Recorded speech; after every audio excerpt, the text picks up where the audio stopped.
I'm just setting up my bike for the upcoming Flinders trip, and I am exploring and want to talk about the option of just using cheap adventure gear on your bike. It's not necessarily a money thing. I mean, my bike's expensive, but unlike Neil and Michael that I ride with, who go for very, very high quality, heavy gear, mainly Moscow Moto, which is super durable. It can take crashes, it can withstand a gale, it can do all that.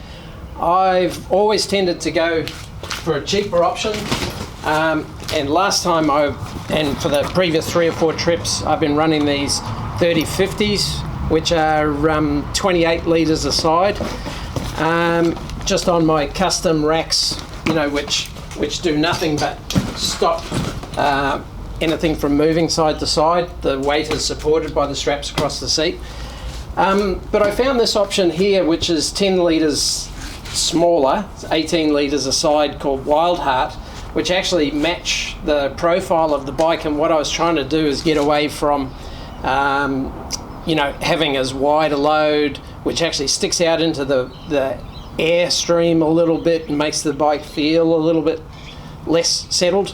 So yesterday I rode with these, and I've got to say, for a $179 option, the way they tuck in, a little bit tighter, they're a little bit firmer. I'd probably drop them a little bit, but the way that works with just my stabilizer bar that I've got, which does nothing but locate them, that way. They also come off a little bit quicker. So I haven't done it yet. This is my first experiment with it. So my thoughts are, and I'll show you what I've got packed in here, which I tried to pack yesterday for the trip. So that's clothes, which is light, so it's up high. This is my tyre gear, mechanical, tools and everything back here, which are a little bit heavy, but they are what they are. You've got to have them. So according to my theory, one strap off there, I've got one strap on each of these bars, one strap down here,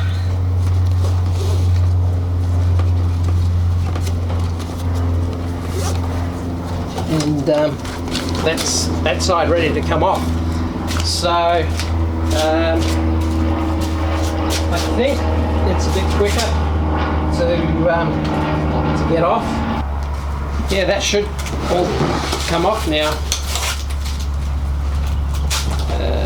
I've got around that. Okay.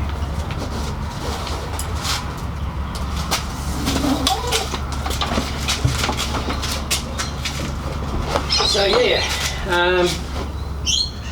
you can see the size difference.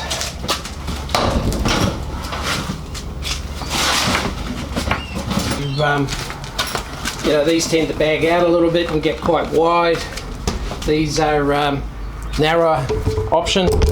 So I'll just unpack it and show you what I've got in there, just to show that I do have a proper load and a proper setup in there.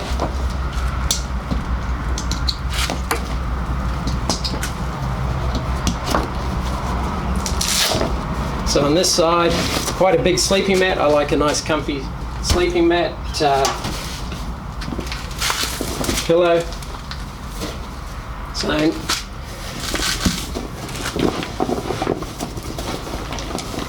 Sleeping bag, nice down sleeping bag. Does pack down quite nice. The Denali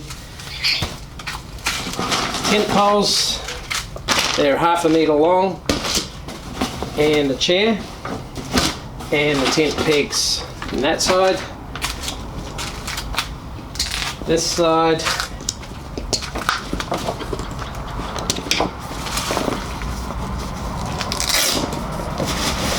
tent,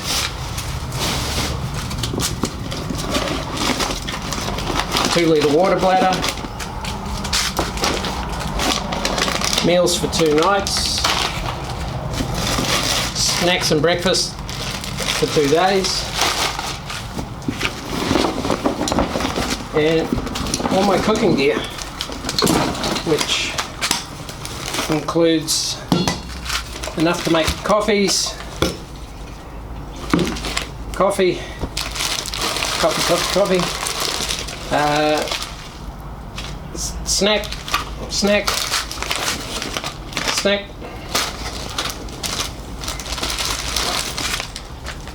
and a couple of plates, bowls. I use these silicone ones. So we're not camping off our bikes for long periods of time, a couple of nights on the way down, a couple of nights spread around, and a couple of nights on the way back.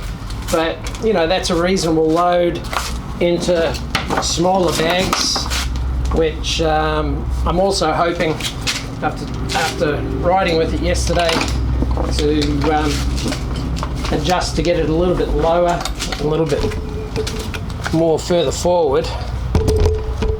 But my point of this video is that you don't necessarily have to spend a fortune on expensive gear. I'm not planning on falling off, no one ever does, but hoping I don't have to test its durability. And like I say, I'll just try and move it down a little bit lower, a little bit further forward, show you where I mean. It's easier to do when it's loaded, but yeah, I had this strap up on the seat. I think I'd run this strap there, maybe just on the edge, give it a little bit further forward and a little bit lower, so probably even a little bit lower on this back one.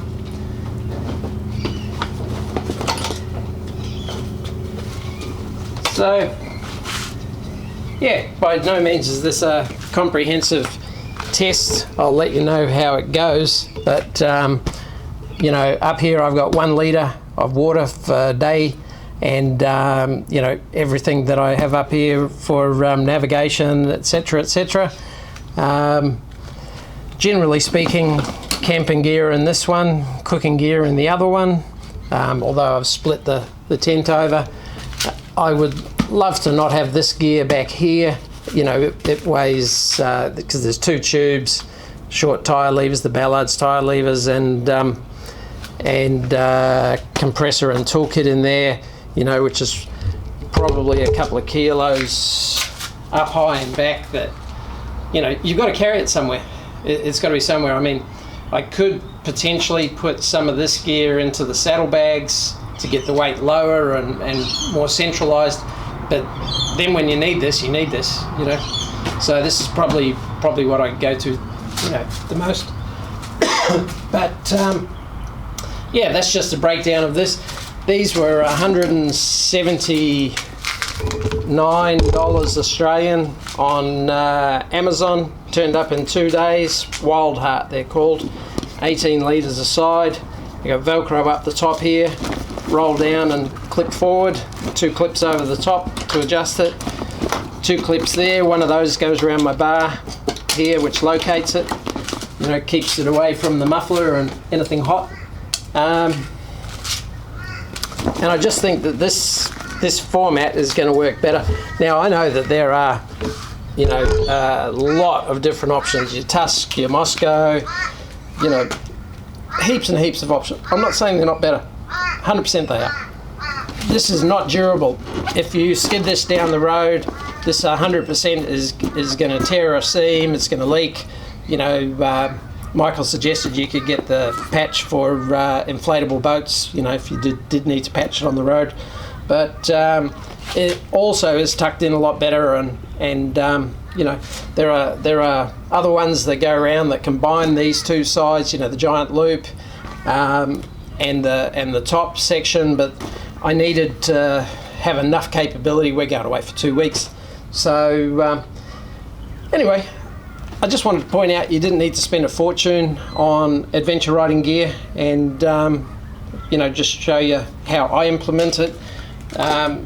This whole setup is probably $500, you know. Oh, no, less, you know, $120, $180, and $100, you know. So yeah,